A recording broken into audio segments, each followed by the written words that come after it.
setengah jam yang lalu saya mengikuti pelajaran di terkait. Kalau boleh tahu, ada di sini atas kemauan diri sendiri atau dari orang lain? Saya datang ke sini atas kemauan diri sendiri. Apakah sebelumnya adik pernah mengikuti atau melaksanakan proses konseling seperti ini? Saya belum pernah mengikuti proses konseling. Berarti ini pertama kali yang mengikuti proses konseling. Iya, benar. Jadi di sini Ibu akan menjelaskan sedikit tentang proses konseling seperti apa itu. Karena ini adalah yang pertama kalinya ada yang mengikuti proses konseling, maka saya akan menjelaskan beberapa hal yang berkaitan dengan konseling, yaitu seperti yang ada di sekarang, beginilah keadaan ruangan kita, dan terdapat 3 jenis konseling, yaitu konseling individu, konseling kelompok. Sekarang yang kita lakukan adalah konseling individu.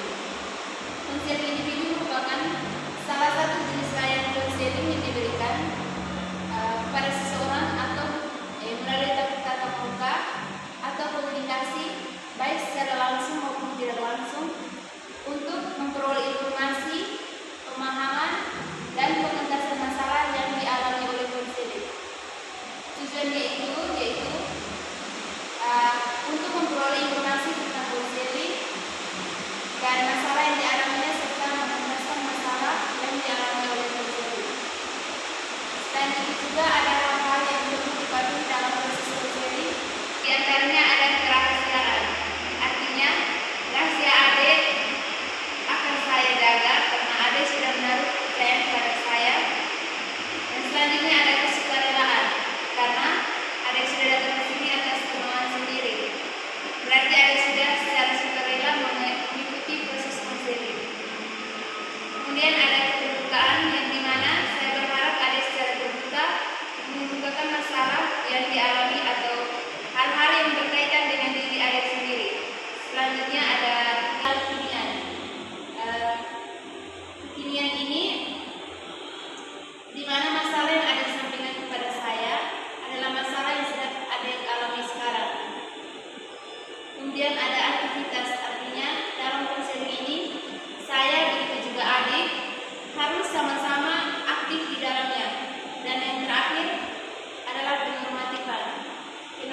Penormatifan di sini berkaitan dengan kepatuhan akan aturan yang sudah saya jelaskan sebelumnya, yaitu kerahasiaan, kesukarelaan, keterbukaan, kekinian, dan aktivitas. Selain ada aturan yang harus dipatuhi, ada juga tata cara pelaksanaan konseling. Di antaranya, saya sebagai konselor akan secara aktif mendengarkan apa yang adik sampaikan. Adik sebagai konseling menyampaikan apa masalah adik, serta saya dan adik akan bersama-sama membahas masalah tersebut. Jadi itulah hal-hal yang perlu diperhatikan dalam konseling. Dari penjelasan saya tadi, apakah ada yang ingin adik tanyakan? Semuanya sudah jelas, Bu. Tidak ada yang perlu saya tanyakan. Baiklah, kalau begitu sekarang saya dan adik perlu membuat perjanjian tentang konseling kita selanjutnya. Kira-kira adik punya waktu luang untuk bisa mengikuti konseling selanjutnya? Kebetulan di hari Jumat kelas saya hanya ada satu mata kuliah yang harus diikuti dari pukul 7.00 sampai 9.00. Baiklah, saya di hari Jumat juga punya waktu luang pada pukul 9.30 sampai jam 11. Jadi sebelum pukul 9 adik bisa langsung ke sini. Oke, jadi sebelum kita mengakhiri konseling pada siang hari ini, saya meminta informasi berkaitan dengan identitas adik untuk keperluan konseling juga agar kita saling mengenal satu sama lain. Nama adik siapa? Nama saya Andi, biasa disapa Dian. Adik tinggal di mana dan Dengan siapa adik tinggal? Saya tinggal di Sanjang 3, saya tinggal sendiri. Oh, baik. Jadi adik di sini mempunyai hobi apa? Saya suka mengajar buku. Baik, terima kasih adik. Sekarang saya akan memperkenalkan diri saya. Perkenalkan, nama saya Maria Graciana Hugo. Saya bertugas sebagai konselor di sekolah ini. Sekian perkenalan dari saya. Dengan begitu berakhir sudah konseling kita pada hari ini. Sampai jumpa di hari selanjutnya. Baik, terima kasih.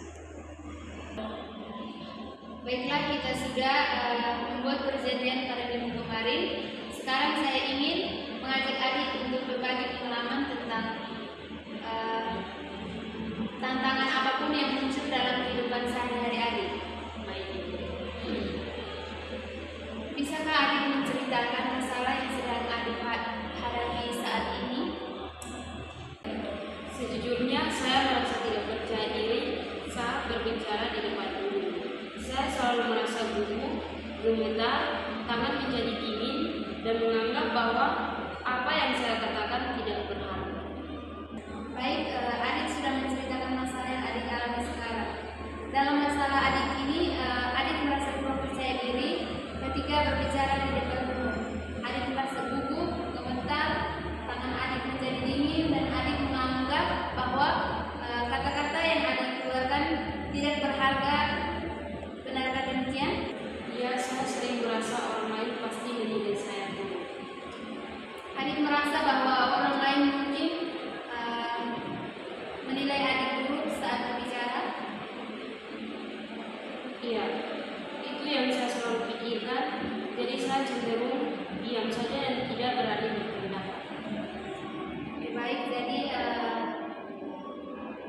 karena rasa takut dan penilaian buruk dari orang lain, adik lebih memilih diam dan tidak berpendapat. Ya, seperti itu. Baik, apa yang membuat adik merasa tidak percaya diri ketika tampil di depan banyak orang maupun di depan teman-teman adik sendiri? Saya takut mereka menentangkan saya. Itu yang membuat saya kurang percaya diri dan menjangkau di pikiran saya.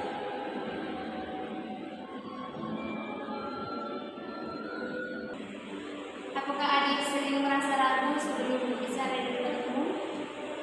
Iya, saya sering merasa gugup sebelum berbicara di depan banyak orang. Mengapa adik merasa kurang percaya diri? Saya merasa kurang percaya diri karena ketika saya berbicara di depan banyak orang, saya merasa saya diketahui dan saya merasa gugup. Mengapa begitu? Ya, karena saya jarang tampil di depan umum sehingga membuat saya kurang percaya diri. Oh, jadi adik sekarang merasa jarang tampil di depan umum sehingga membuat adik merasa kurang percaya diri. Tadi ibu sempat mendengar bahwa rasa kurang percaya diri adik yang adik rasakan membuat adik merasa gugup, gemetar, menjadi muka merah dan keringat dingin. Benarkah begitu? Iya, benar. Jadi adik khawatir bahwa jika adik membuat kesalahan itu akan mengecewakan orang lain dan itu semakin menambah ketakutan adik sendiri. Iya. Baik, tadi adik juga sempat mengatakan bahwa ada hal yang mengganjal di pikiran adik saat ini. Bolehkah adik ceritakan sedikit? Di sini ibu siap mendengarkan segala keluh kesah adik. Jadi begini Bu, saya mempunyai masalah dan masalah saya adalah saya belum bisa tampil percaya diri ketika berdiri di depan kelas. Kadang saya mengalami demam seperti gemetar, muka menjadi merah, keringat dingin dan gugup. Dan ketika tampil, saya takut teman-teman saya menertawakan saya dan ini menjadi masalah yang serius bagi saya. Oh, jadi masalah adik adalah belum bisa tampil percaya diri di depan kelas, dan ketika tampil adik mengalami demam panggung seperti gemetaran, keringat dingin, muka menjadi merah dan gugup. Karena kamu takut ditertawakan oleh teman-teman kamu ketika kamu tampil salah. Iya, benar sekali. Kadang saya bingung dengan sikap saya karena begini Bu. Untuk di luar saya bisa melakukan di depan teman-teman. Namun, kenapa untuk di dalam kelas saya tidak bisa melakukan? Jadi kamu merasa bingung dengan sikap kamu. Karena di depan teman kamu dapat melakukan, namun di depan kelas kamu tidak dapat melakukannya. Iya. Baik, dari masalah yang adik ceritakan, tadi dapat saya pahami, dan saya sarankan kepada adik untuk mulai dengan latihan kecil. Bagaimana adik mulai dengan berbicara di depan cermin selama 5 menit atau setiap hari. Adik juga bisa merekam diri adik sendiri dengan melihat kembali bagaimana adik berbicara. Selain itu, ketika adik berbicara di depan orang lain, fokuslah pada hal-hal yang ingin adik sampaikan, bukan pada kemungkinan atau melakukan kesalahan. Baik Ibu, saya akan mencoba. Bagus, langkah kecil seperti itu bisa membantu adik merasa lebih nyaman dan percaya diri.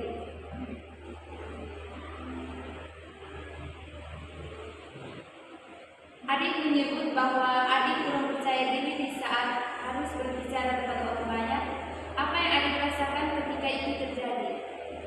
Saya merasa jantung saya berdebar kencang, tangan saya gemetar, dan saya seperti lupa apa yang harus saya katakan. Baik, selama beberapa sesi ini kita telah membahas permasalahan adik mengenai kurang percaya diri saat berbicara di depan banyak orang.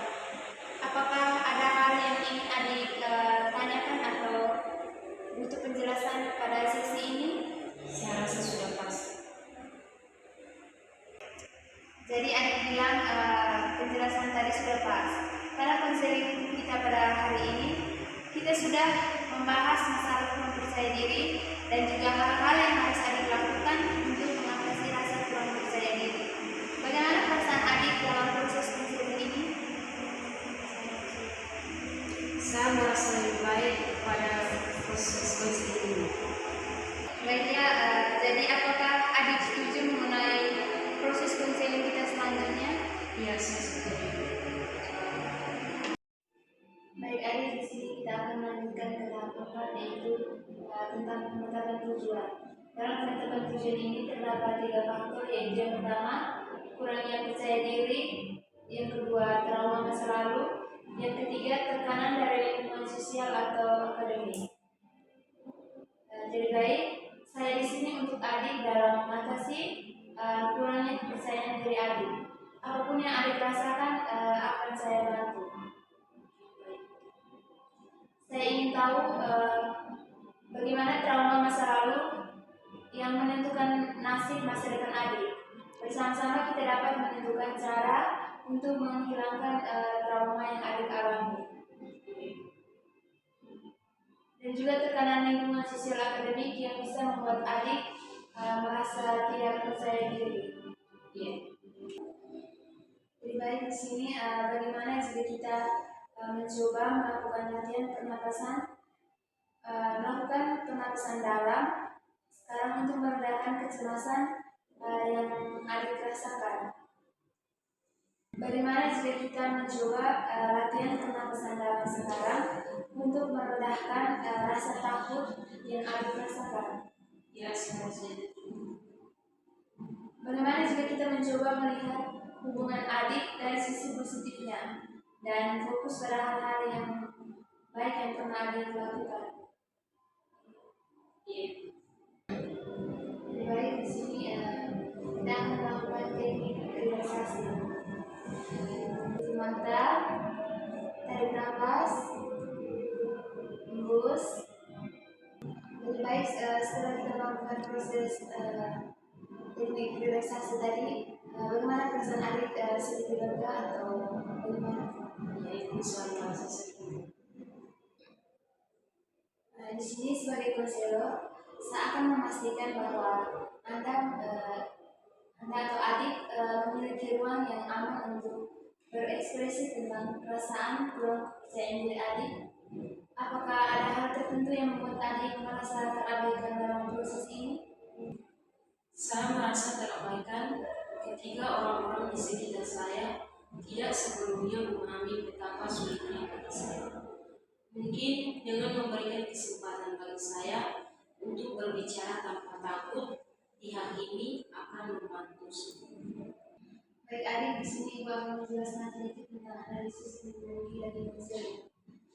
Untungnya bagi konseling dan orang lain yaitu konseling langsung merasa rileks. Yang kedua, peningkatan kesehatan mental. Yang ketiga, meningkatkan keterampilan penyelesaian masalah. Dan yang terakhir, peningkatan konsentrasi.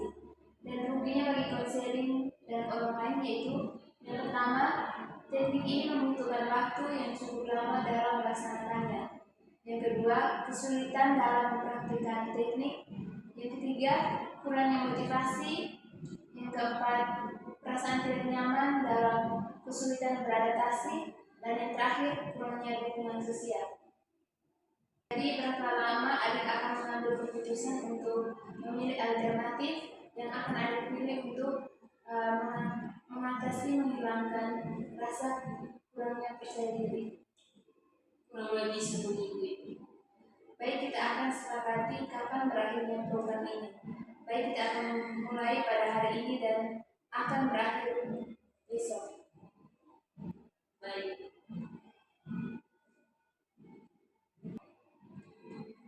Baik, berdasarkan masalah yang adik ceritakan, adik mengalami masalah kurangnya percaya diri.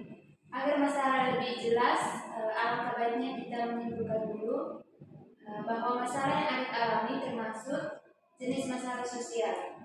Dengan gejala itu, pemikiran negatif tentang diri sendiri, akibatnya adik merasa gelisah dan merasa tidak diperhatikan. Faktor yang menyebabkan gejala ini terjadi yaitu ketika adik memiliki kurangnya percaya diri dan trauma masa lalu. Jadi kapan kita bisa melanjutkan proses konseling selanjutnya? Ketika saya selesai menerapkan teknik relaksasi. Saya yakin adik dapat melakukan hal ini dengan baik dan adik pasti bisa. Iya, terima kasih. Apa yang adik peroleh dari proses konseling kita pada hari ini?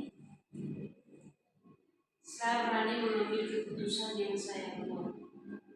Baik, bagaimana perasaan adik? Saya merasa lebih baik dan rileks. Apa harapan adik setelah ini? Saya berharap dengan saya menerapkan teknik ini dapat membuat saya berani dalam mengambil keputusan dan memiliki perasaan positif. Perlu adik ketahui bahwa proses konseling ini sangat bergantung pada usaha. Adik sendiri keberhasilan adik adalah keberhasilan saya juga. Semua proses dan program yang sudah adik laksanakan, saya mendukung dan melakukan doa.